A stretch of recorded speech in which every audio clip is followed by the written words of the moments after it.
It's Wednesday, July 7th. So happy Wednesday to you. And if you've been looking forward to July 7th, it's finally here. And it's Common Good Faith Day here on the podcast. So joined by Stephany Spaulding, Dominique Gilliard, Laura Truax, and me, Doug Pagitt. I am in Minneapolis. They can tell you all where they're from. But please tell all of us where you're from. If you're watching on the live streams, let us know because we love to know those kinds of things. And if you are listening on the podcast, shoot us a note sometime. And thanks to all of you who do send those notes. We do get them. Whether they're the corrections you send to the podcast overall, the encouragements, or the... even the ones that feel a little bit more aggressive than that. So we appreciate all of those when they come. We're glad to be pursuing the common good with all of you. You know, this is a daily podcast, and on Wednesdays we take a theme of faith, and we're joined by faith leaders from around the country and from across different perspectives and different roles that we're all in. All of us doing our own expressions of life and faith and common goodness in the world. So good to see you all today. Glad to be back with the four of us. Haven't been together in a couple of weeks. So all right, here we go. We're back together, and hello to you, Stephany. Hello, Doug, and hello, Laura, Dominique, everyone that's watching. It is a wonderful Wednesday. I am Reverend Dr. Stephany Rose Spaulding, pastor of Ebenezer Baptist Church of Colorado Springs. And I am excited that we have made it to this day. We are halfway through the year, and look at this. Look at this. I know, holy moly, who thought we would even get to 2021? And now we're halfway through it. So it's a wonderful, wonderful day to wake up with each other and to have conversations around faith. I'm going to throw it to Dominic. Hey everybody, Dominique Gilliard.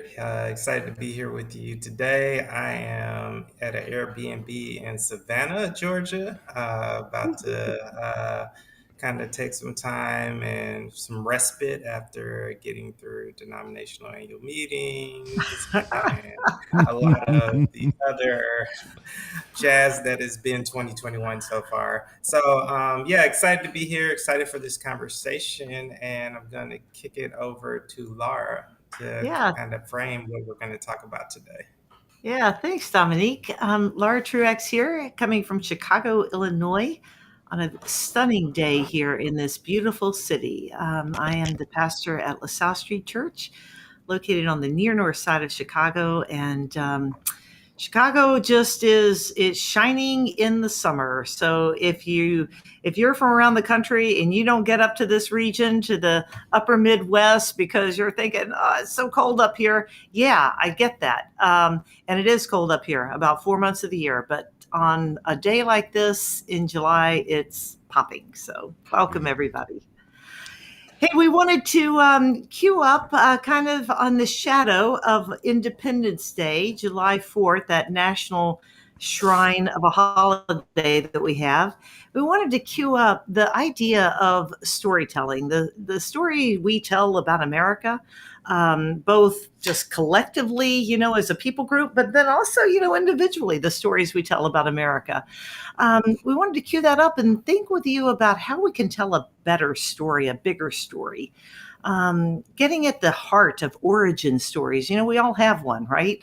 I mean, we all tell the story of something about how we came to be, how these things came to be important to me, how these things came to be less important, the things I value and the things that I disregard, right? That's all part of our origin story.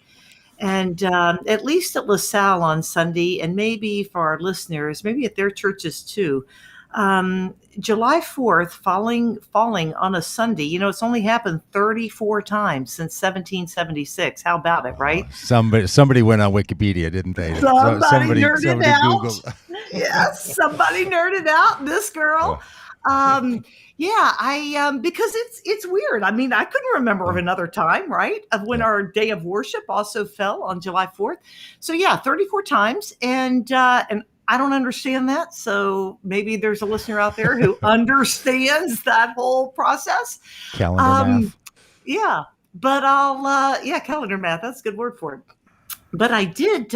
It did cause us anyway in church on Sunday to really think more deeply about the stories we tell about America. And at least for us, how we leaned into the day was to bring in the voices all along the way in our country's history, and I say our country's history, but really I'm thinking from the origin of the origin story we tell about July 4th, 1776, from voices from that time on, voices of indigenous people who talk about this is a day in which, for us, we remember our land being stolen and the importance of our land and our own story, our story. We talked about, we brought in the letter that Abigail Adams writes to John Adams, the second president of the United States, where she reminds him in the throes of the Continental Congress to, quote, remember the ladies. If you don't give us some voice, then make no mistake, we will start a revolution of our own. You know, we brought in the voices of Frederick Douglass, 1852, his some of his writings around what does this country mean to me? What does it say about the enslaved people and the stories we tell about that? We brought in Sweetwater Briargrass, who talked about her own experience of the day, you know, all the way up to Langston Hughes and his powerful poem of America Has Never Been America to Me. So, you know, I say all that because I think, how far can we stretch this story of America? Is there a way we can tell our story of our country and our roles in it that keep expanding, that keep that honor the fullness of it, not the small story of that we like to tell, whatever story that is, but the bigger story that's way more complicated and way more tortured and way more in need of being ever corrected, right?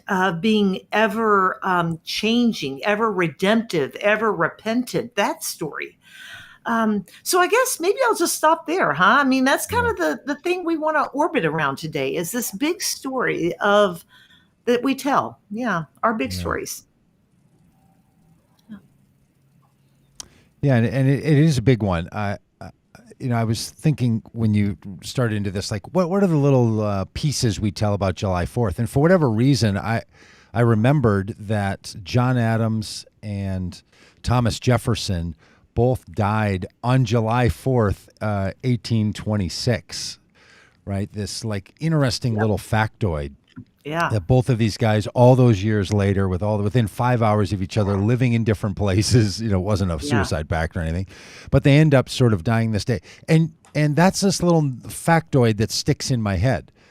And then there's a whole lot of other stuff that nobody ever gave me as little factoids sticking in my head, right? Like, it was a long time before I knew about some of the other stories of how indigenous peoples were treated, or, you know, no one was emphasizing the fact that that women were not included, and that slave peoples were not included, and that some people were brought to this country not as migrants, not as immigrants, not as wanting to come, but as slaved property.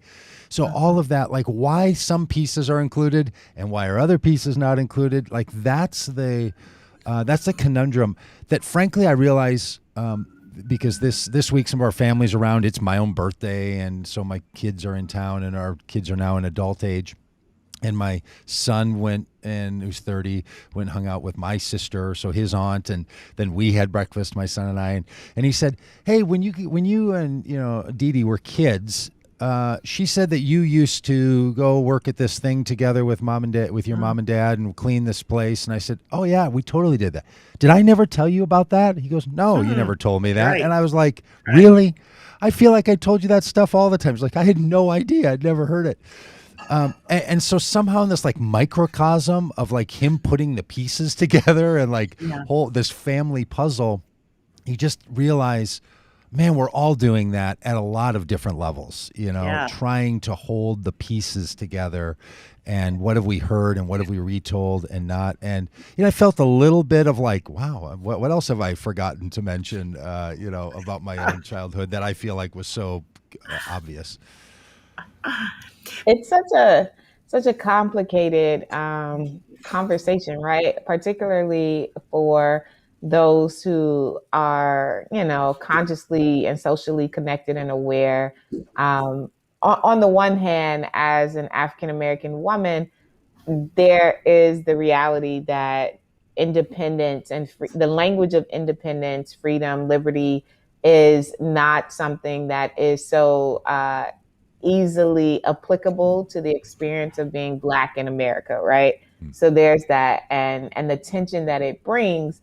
But there's also, from a pastoral and national and citizenry space, there is, and I say that very intentionally, in terms of citizenship, because that complicates the conversation as well, is that we have the space, and I have to honor and recognize the privilege of living in a place where I have the space to critique its faults, its failures, and shortcomings, right?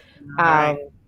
Looking at what's happening in some other global spaces, whether that is in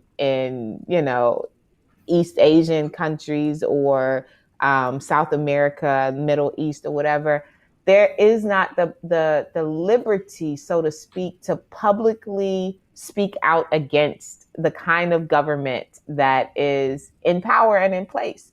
And to be vocal about the shortcomings of both history and present, and potentially future of one's nation. And so, as much as I sit in a place of critique for the United States and its history and its past, and what liberty means, what independence does and does not mean, I recognize it's a first world privilege to be able to say and to speak that very publicly. And I don't take that for granted either. Yeah. Yeah, and you do that kind of from a good place. I mean, if people really want to look at this, both Dr. King and James Baldwin have great quotes on what patriotism looks like, and how critique flows from actual, authentic, deep love for a country and wanting the country to be kind of the best manifestation of itself that it could possibly be. And I remember I posted a quote on social media yesterday that said something like, true patriotism, like, is most angry about injustice and oppression within its borders. And, I think we have to expand and expound our understanding of like what patriotism is. And the critique is not just a critique because of disdain or hatred. Is a critique because I know what we have the capacity to be. I know what we could do if we truly did seek the common good. And so let's empower each other and spur each other on to kind of not only envision, but embody and enact that, so that we can actually be all that we declare ourselves to be. But I think, even kind of flowing from Stephanie's reflection, I think all that is true. And I think what we also have to really reckon with is that this country and its independence is born out of protest, out of resistance. And so it's so interesting how, when we sit with that historical fact, and then how we respond to protest and activism within our midst today and since then, I think that should really help kind of frame some things for us. But also, even when we look at Frederick Douglass's words in his iconic speech, that speech is a protest. Douglass was asked to give that speech on the 4th, and he said he refused to, and he gave it on the 5th, because he said that the 4th was not a day that affirmed freedom for Black people. And so I think there is this long, rich, robust history of resistance and protest that is at the fiber of what it means to be American. But I think because that protest doesn't isn't packaged in a particular way sometimes, I think then protest starts to get renounced and denounced as unpatriotic and un-American. But it's about as American as you can get, and it Yeah. is because of the first world problems that Stephanie talked about, but that is one of the freedoms and one of the privileges and one of the liberties and blessings of being an American citizen, to be able to protest and raise our voice to call us to something better, richer, fuller, truer, more free. And as the more we do that work together, the more we will manifest kind of what our Declaration of Independence points to imperfectly, but still points to. Yeah. Dominic, it does make me think that we're 6 months out from that violent insurrection led by what I think was organized terrorists supporting Trump's reelection at the Capitol on January 6th. And the scary thing to me is that's the same language they were using. Yes. They were claiming this as 1776. They were rooting their current violent rejection of the presidential election and willingness to beat police officers with Trump flags and American flags and saying we are, this is 1776. That's what's happening.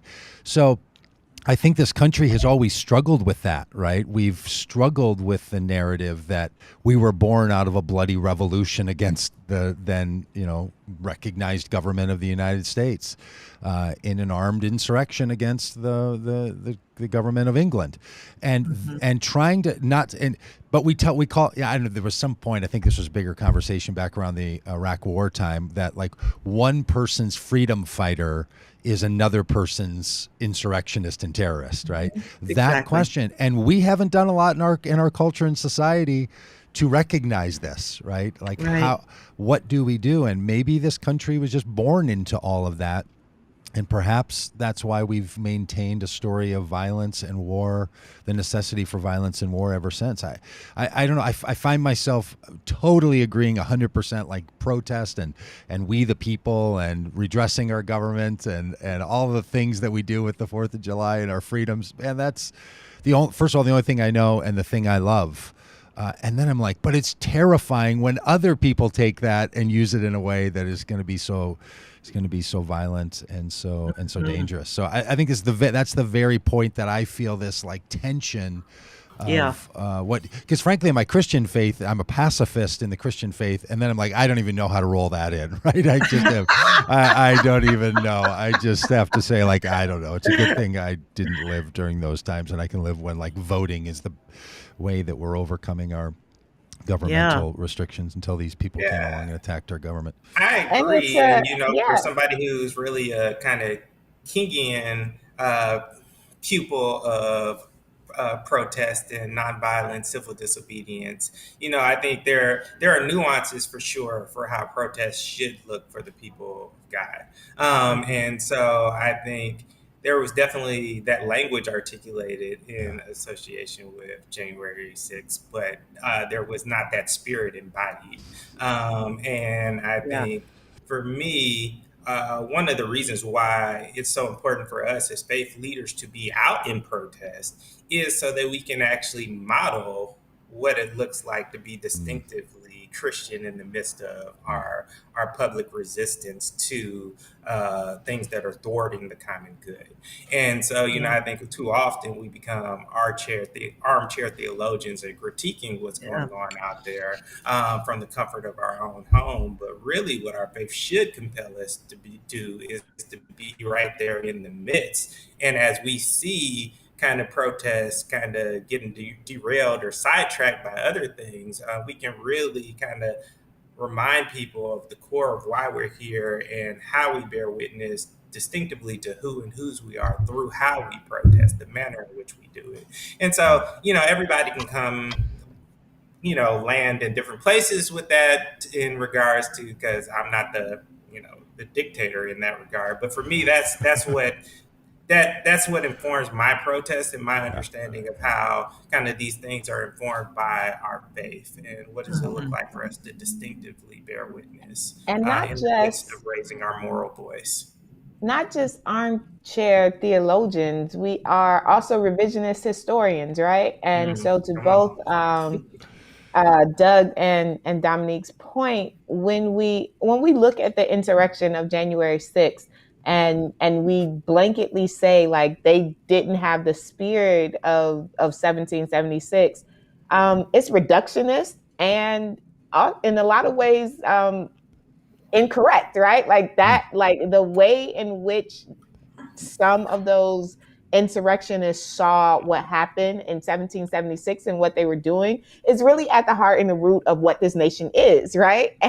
And establishing a very white, male centered, pseudo Christian space that looks a particular kind of way. And to not say those things, to not articulate that as very intricate and integral to the shaping of who we know ourselves to be in this Yes. moment is to be again is to forget history and to also perpetuate an idea that there are not fundamental flaws with who we are as a nation structurally. When we hear protesters and actionists of today saying the system isn't broken, it is functioning in the exact way it was designed to function, there is a truth to that, right? And Right. having to deal with that, yes, we created the monster that we are living with right now. Like, we are the Dr. Frankensteins of this monster that is rearing its head right now. And if we don't recognize that, we aren't going to rid ourselves of the hypocrisy, and the kind of deconstructing that needs to happen in order for us to become, as Dominique pointed out, to become that more perfect union, right? To Right. establish ourselves in such a way. Yeah. Yeah, I appreciate that, Stephanie. I love this chat that Abdullah Peter Bradshaw is putting in. How far can we stretch the story? Who we are or what we are. I mean, she's asking these questions around just how broad can the story stretch? And I keep coming back to, why do we have such a hard time telling the fuller story? And I think for us as leaders to articulate the answer to that question, or to open that space for people to ask that question, we have to be willing to ask it of ourselves. You have to be able to think, where are the places in me where I'm so busy defending the pseudo origin story, the story I want it to be, right? I want to be this way in the world. And so because I want to be that way, I want to hide all this other crap that's just like doesn't fit the story, Mm-hmm. And I'm reminded of that place in the election where Marilyn Williamson, isn't that her name, the spiritual teacher? And it was on one of the stages where she talked about I think she described it as the negative psychic energy of our racist past. Yeah. And until we articulate that and haul it into the public arena where we're all talking about it and looking at it and analyzing it and naming it and just putting that into the story, until we do that, we'll never be free from it. We'll never be able to even start to tell a better story or live a better story. And that's true corporately, and that's true individually. Mm-hmm, and until we have this massive number of leaders who are willing to do that work, right, and model that work, we're just going to be stuck in these small defensive positions that guard this cheap, truncated, half-assed story. And it's never going to be the story that we are called to be. It's never going to be the story that Dominique referenced, right? The America we could be, right? Yeah. And it does seem like it needs to be this is an ongoing issue, right? Like every generation, every group of people struggles with the same thing, right? Which piece of the story, both nationally in our own states, in our cities. I don't know where you all live, but where I live, we're constantly having these conversations in our state about renaming lakes and renaming high schools that are named after people that folks are like, I don't want my school named after Sibley anymore. That guy was the one who was in charge of relocating the indigenous people. Like, these stories are going on all the time. And that's the part that some people push back against, right? They'll just say, like, when's it ever going to end, and who's going to be next, and who's next on the chopping block, and all of this kind of thing. Right. I want to just share this little quote that a friend of mine, a friend from Facebook, posted, an in-person friend, Sam Kendrick, just yesterday, and I thought this was really poignant to our conversation today. Here's what I find interesting about this. Sam is someone who would find himself now to be in the moderate category. Used to put himself much more in the conservative category. Somebody that was part of a project we did called Hindsight 2020 of people who voted for Donald Trump in 2016 and did not vote for Donald Trump in 2020. Lives outside of Phoenix, Arizona. So he's one of these people that's just had a lot of shift and change. So he writes this. And I think this is sort of maybe a pivot point for us on some of this conversation. Sorry, I've got to change the little screen here because I dropped poor Stephany right off the screen there. Hi, Stephany. Welcome back. If you're watching on the screen, it's the magic of how this all works. So he writes, happy 4th, everyone. Yeah, I know it's the 6th of July today, but I don't want to be that guy who pees into your Cheerios on the 4th of July. You see, I have a question for you. I believe that we should celebrate the 4th of July because America is a pretty awesome place, and freeing ourselves from British rule paved the way for us to have a country like this. Still, when you all celebrate the U.S. as the land of the free and the home of the brave, does the mass killing and colonization of the natives that were first here cross your mind, or the enslavement of the African people? Do those two historical facts temper your celebration or patriotism at all? I'm genuinely curious, and I really think he is. And he goes on to say, I can't seem to divorce those things from my mind when I talk about freedom in this land. I'm grateful to be here, but I want to be intellectually honest with how we got to this place in our history as well. Yeah. Now here's Sam. He's not a theologian. He's a Christian guy, but, would just sort of be in that category of just a regular guy. And he will tell you that 2.5 years ago, he woke up to a lot of this stuff, right? And he's now like, no, this really matters. And he and his wife have adopted 2 girls from African descent. And so they've got that story. I think somebody's got a buzzsaw going on in the background. So they've got that story in their heads, as well, about their own family narrative. And I think a lot of people are awakening to this. I think it's now maybe every generation says this. People hit sort of a certain age and they've woken up to the world and they're kind of paying attention. But I don't know how the rest of you feel about it. But I really think there truly is something afoot that a lot of people are tapping into. Yeah. And I would even say about Sam's comments, for me, I don't even necessarily want to temper our celebration of independence, but I want it to be informed by those other realities that he talks about. I had somebody, really articulating a frustration of how accounting for these other realities really does kind of make it hard to celebrate. And they felt guilt about celebration. And, for me, I think we're more complex individuals than an either or. We don't have to subscribe to that kind of logic. I think we have the capacity to do the both and. And so for me, I don't even I really appreciated the quote, but I know for some folks, temper is hard. And so I just want to say, not even temper, but just inform. Like, those things have to inform our understanding of what does it mean to acknowledge and celebrate the 4th. And without it, it's not an authentic reckoning of who we are, like he kind of points to towards the end. And the other thing I just say real quick, Doug, about the question, because it is a question that we get, or a commentary that we hear a lot, like who's next and what else is kind of up for this kind of reform. And my thing is, this conversation should shine a very bright light on for how long so many people didn't have access to speak into these realities, and they were dictated for us, and it wasn't something that we commonly and collectively agreed upon to start with. And so now that there is more space at the table and more ability for other people who have been excluded from these conversations to be able to speak into it, now we're actually seeing how the decision making process should have went from the start.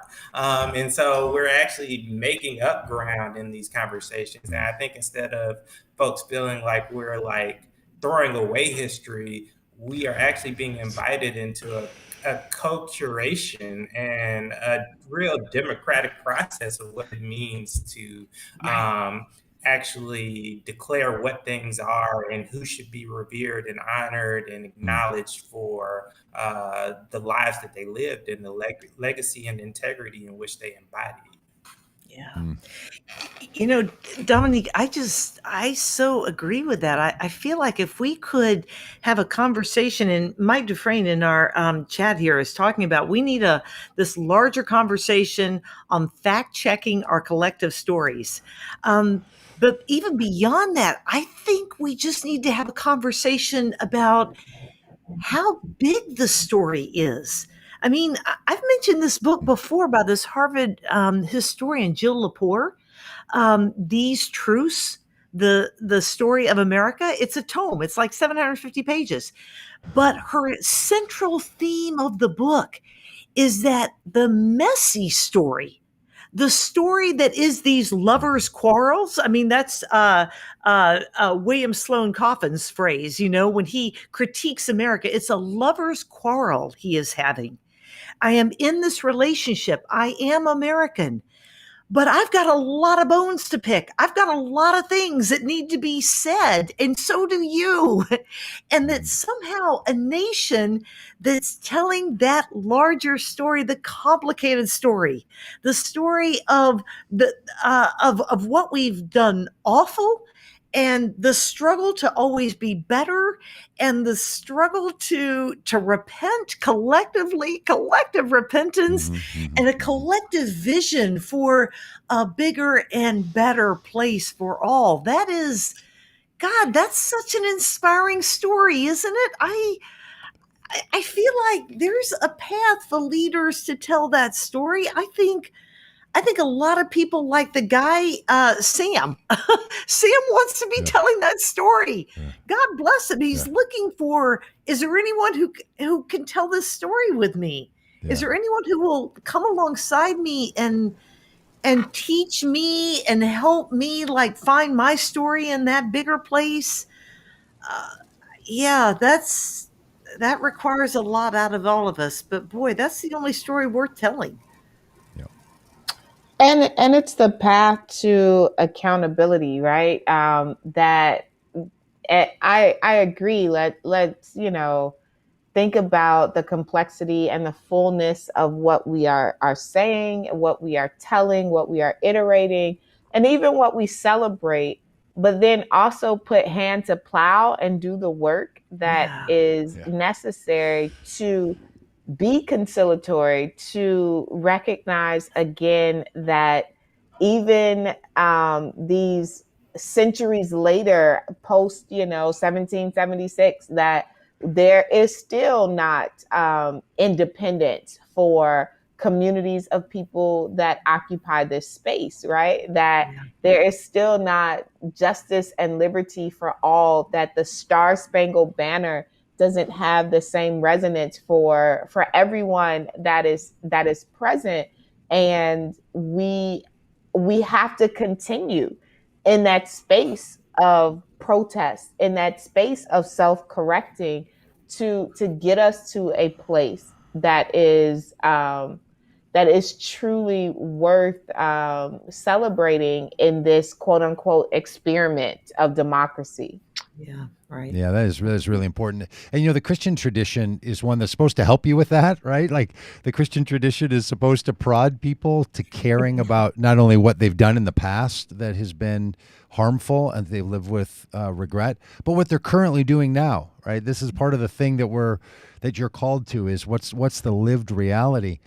And I think that very often, and you certainly hear this if people listen to the reading of the Frederick Douglass "What is the Fourth of July to a Slave" argument that he made in 1852. What's true then and is true in on July 7th, 2021, that the church and churches are often complicit in wanting to cover up the things that have gone on in our own faith, in our own traditions, in our own literal churches and congregations, the things that have been difficult in the past and are currently going on, and the things that have been historic and have been nationally focused. And we really lack an ability in this country to deal with regret and to deal with a sense of failure. Like we say that we're a country built on all, like there's a myth of it all, right? That's like, this is the country where you can fall down, and like Muhammad Ali, if you get knocked down 7 times, you get up 8 times, and we all just sort of rise up and say, yes, that's the story we want to tell. But then we don't want to do that. And you see the conservatives pushing back really hard right now on critical race theory. Now, many of them don't understand the complexity of critical race theory, and we don't need to lecture them about the ins and outs. They do get the point that it's people trying to say this country has been rooted in systemic racism, and that racism is currently functioning today and it harms people, and that needs to be addressed and corrected at a systemic level. They got that point finally. But what they've said is that's not true. It's not happening. There is a push about the history of this country to say it was never racist. It will never be like there is a counter narrative right now to all the stuff we're talking about. And you can see it in right-wing media, and you'll see it in Christian homeschooling, and you'll hear it in churches where people are like, oh no, we are so far. Our problem isn't we don't know how to confess this stuff.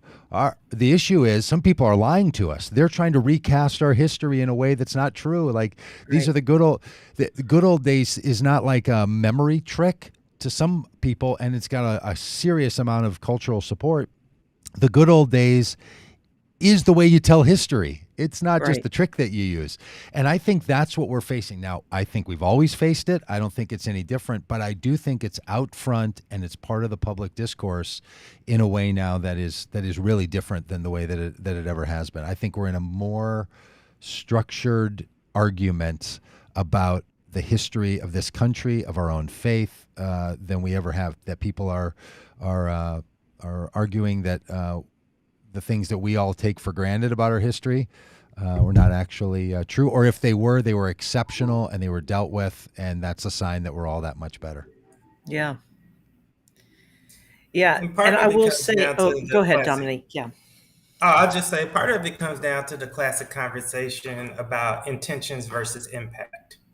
And so our denomination, we just voted at our annual meeting to repudiate the doctrine of discovery, which is an important step in acknowledging these things that we're talking about. And some of the conversation of resistance was around, well, yes, this might have happened, but look at all the good that also happened. And look at all the people who came to know God as a result of these kind of missionary endeavors.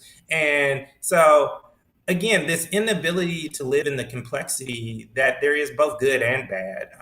And that just because there might have been some good that came from it doesn't mean that we don't acknowledge and reckon with the bad. I think that's a sign of maturity, that you can move from black and white thinking to the shades of gray, and you can actually live in the reality that there is both good and bad. And I think part of the fear that drives some of the resistance is that if we really do have to reckon with the fact that so many of our founding fathers actually were slave owners, and so many, these people that we revered historically actually did have these kind of negative elements of their historic record, then we no longer can celebrate them. And so if we can't celebrate them, and these have been our heroes and our kind of national icons, then what do we have left? And so I think that's a real part of the fear that's kind of at play, that that a lot of people are really trying to reckon with. And I think as Christians, I think, again, like you said, Doug, we have different tools to be able to engage these conversations, and they should lead us to a different place. And I think that different place is having the emotional and spiritual maturity to live with the both and, instead of opting for the shallower option of the either or. Mm-hmm. Yeah, I think from, Yeah, like but man, Christians should certainly be able to really understand that concept, that construct, or what have you, because it's as simple as, what did you need saving from? Like, if there was no sin, like what was the point of Christ if there was nothing wrong with us before, right? So how can we address the complexity of who we are, particularly from a spirit space, of our beautiful imperfections, our collective flaws, to recognize that this is who we are growing into from a place of, human and spiritual maturity. yeah. Um, yeah, I feel like the Christian story itself, we are riddled with the struggle to name our own past. So, I mean, I think that's a whole nother conversation, right? Just as Christians, the Christian church right now, we are intertwined with so much systemic sin that it's hard to unravel that thread, right? I want to just say a quick thing that's happening in Chicago for those people who don't know is that Lakeshore Drive, a portion of Lakeshore Drive, in the last week, 2 weeks rather, has been renamed, and it's Jean-Baptiste du Sable Lakeshore Drive. And that's just cool, right? That's just cool.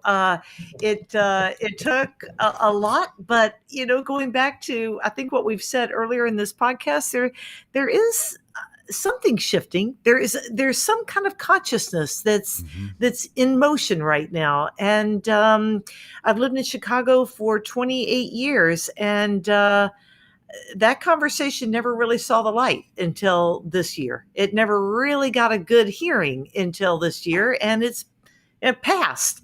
And that's just pretty awesome. And hey, I'm sorry to have to nip out a little on the early side today, but I've got to. So peace to all of you. Thank you. Well, thanks, Laura. Good to have you with us all today. Thanks. But I think we're going to keep going. I'm just going to drop Laura out and throw Stephany on the screen and let you start talking stuff.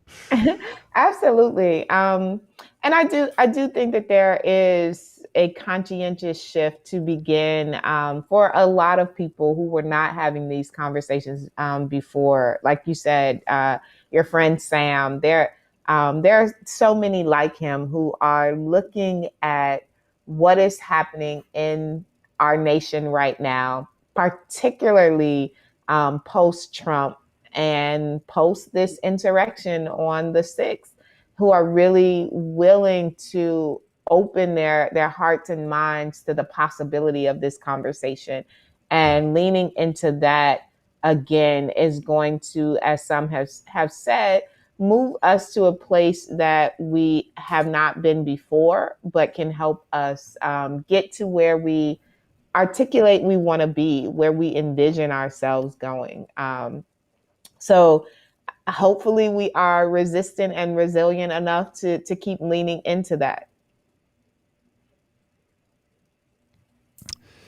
And I would also say, Laura raised how unique it was for Sunday to be the 4th.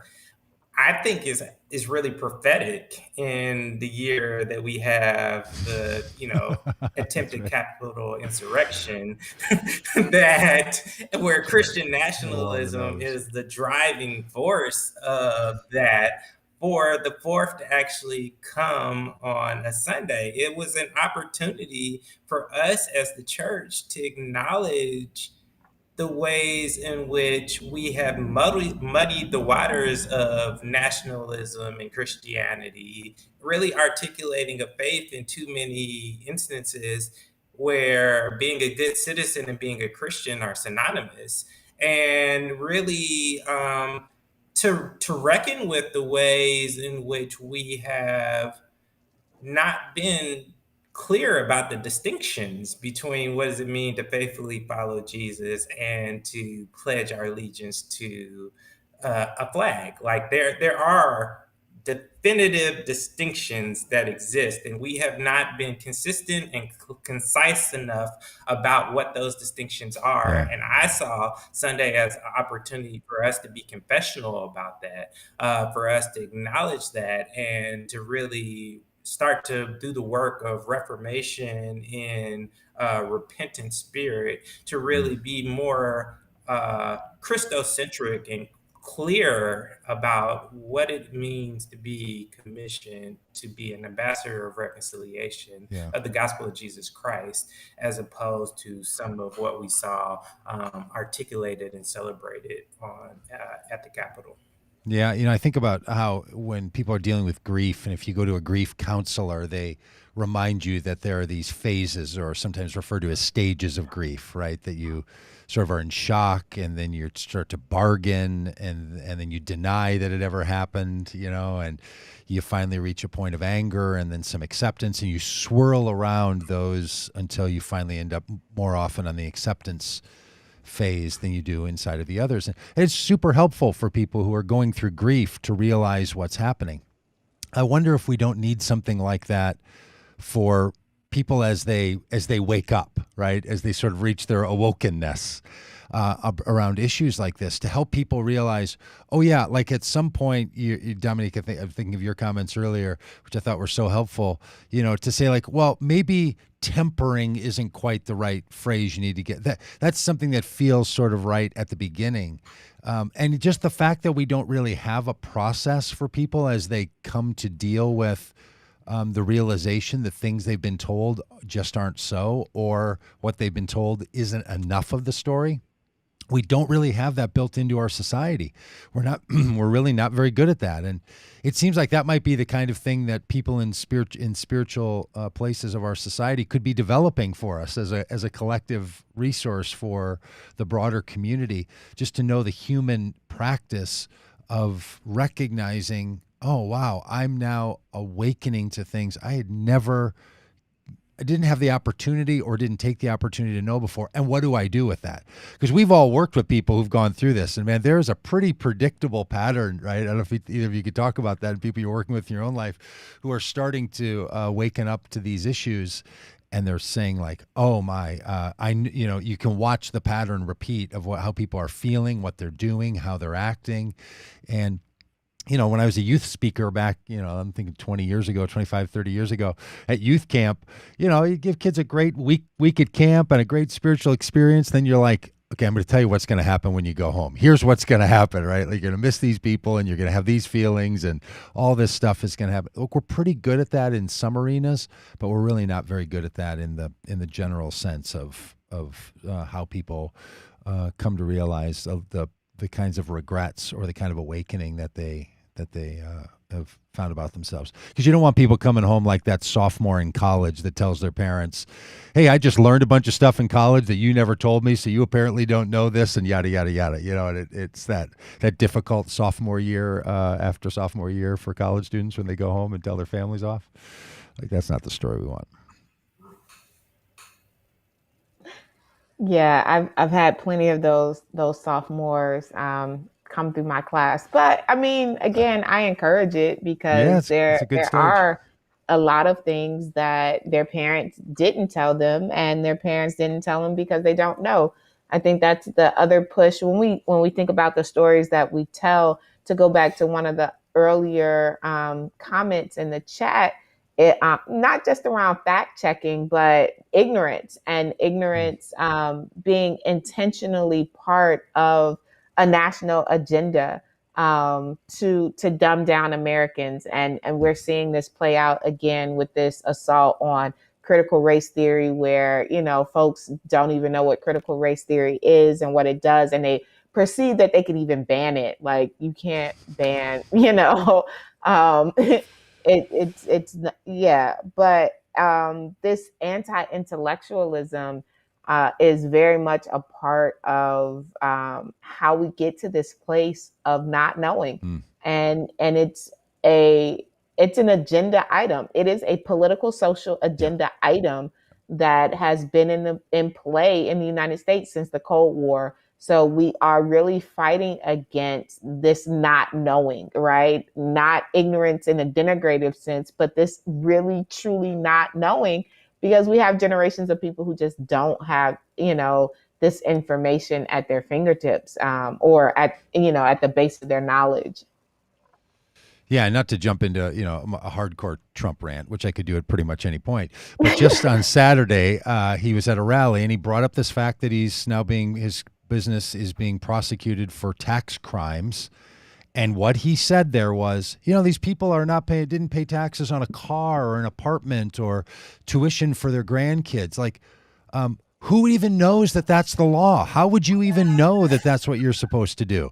And that argument that it's unknowable, you couldn't possibly know, I mean, it's just too complicated. Why don't we just live in a simpler world? That's usually the stuff people say in secret and in quiet. It's now an absolute standard way of functioning and practicing in our society. And we all have to check ourselves that we don't want to become those people, right? Like, well, there's just too much to pay attention to. And, I know myself, I can get that way with people that have religious ideas and political ideas. I can sort of ignore them or laugh at them or think that they're just simply dangerous and not take them seriously. And we shouldn't do that with any information, right? We should be checking all the information that we can and trying to incorporate all of it. But we're now in a place, Stephany, I think to your point, that is just more dangerous than we have ever been because of the distribution of information and because of the kinds of people with certain political and cultural power that are using these arguments the way that the Trump clan is doing it, that is just extremely risky and dangerous for the well-being of this society. That's actually what the Constitution was all about, right? I mean, that's the whole reason they put a We the People government together, was to resist this very thing. So I just find it to be ironic in that sense. I mean, I think when we look back at, our founding documents and we see certain people like indigenous people referred to as merciless Indian savages, like, I think it's pretty hard to not reckon with the fact that we have not been a nation that really has kind of affirmed the fullness of what we the people should include. We have not reflected the fact that all people are inherently made in the image of God and hold equal worth and value. Like, that's just like, there's really hard to try to skirt around that. But I think, as Christians, I think for me, what's really important is, like, if we really were to take a Philippians 2 mindset, when we hear things that like agitate us or that doesn't align with our worldview, the temptation is to deny and to kind of turn your head. But that the spirit should really compel us to press in and to listen harder and more intently and actually see, why does my neighbor feel this way? Like, what is going on that makes them not see and celebrate this in the same way that I do? How does a speech like Douglas's speech actually give me new insight into some of the things that I haven't fully considered yet in regards to kind of the way that I've lived my life and exercised my citizenship? Should freedom actually be nuanced in a new way because of the lived experience and the witness of my neighbors who have had a different experience of our nation? And as we listen to each other together and work together for the common good, could we actually manifest this new, more robust articulation of what it means to actually be the land of the free and the home of the brave? Are we brave enough? Do we have the integrity and the fortitude to press into these difficult conversations instead of retreating to denial and acting as if this stuff is not real when, the evidence is right before our eyes? And so that's really, there are some problematic tenets to everything. So like don't hear me as saying like, oh my gosh, this is the whole scale endorsement of CRT or anything. Like there are elements of it that need to be refined in some ways, particularly from a Christian worldview. But what I am saying is denial is not the answer. It's not a faithful response to the gospel of Jesus Christ. It is not a faithful response to the evidence that's before us. And as long as we continue to cling to that, we're going to, again, have these kind of circular conversations that bring us right back to this place and space. And we're not going to live as the ambassadors of reconciliation and people who are bearing witness to the inbreaking kingdom in the way the scripture commissions us to do. So as we are, July 7th, I encourage people, as an educator, I encourage you to do an assignment that Mark Charles has done before, that maybe next Independence Day, or you can do it today, you can do it tomorrow, to rewrite the Constitution. Like literally go and actually read the Constitution and strike out, rewrite everything that is white supremacist, racist, sexist, abolish slavery, and add the value for life to the actual Constitution. Like look at it, every place that there's a reference to he, how do you use inclusive language in that sentence? Or how do you take out the racism that's in the sentence? Like go do that exercise for yourself and then do it with your family and read the Constitution in a different way that is honoring the diversity and the inclusivity that we say we desire. And if you can't figure it out for yourself, Mark Charles has already done it on his blog. So you can even look at Mark Charles Rewrites the Constitution. But it's an exercise to really get us thinking about who was excluded and what that continues to mean in our country right now. That's a great word. I think that's a good place for us to wrap today, right? And that with a little reminder that we are the actors and the audience in this country, right? We're the ones watching it happen and the ones making it happen. Like we are future generations' history, and we are the founders' future. And so there's a sense in which the life that we live and how we live, and this is true of our nation, it's true of our faith, right? This is for me, this is the Jesus teaching that puts you in this great community of the past, present, and future, living in harmony with one another. And that's what we're called to do. And it's the human practice, actually. And I think it's a really great and wonderful thing. And I'm glad to be part of all of that with you, Dominique and Stephany and Laura, who had to cut a little bit early. So thanks all for being with us today. We will be back tomorrow. We're going to talk about some issues. And then on Friday, we're going to talk a little bit of economics. And we'll be back here, of course, next Wednesday. So happy 7th of July to all of you. And we will see you all next week.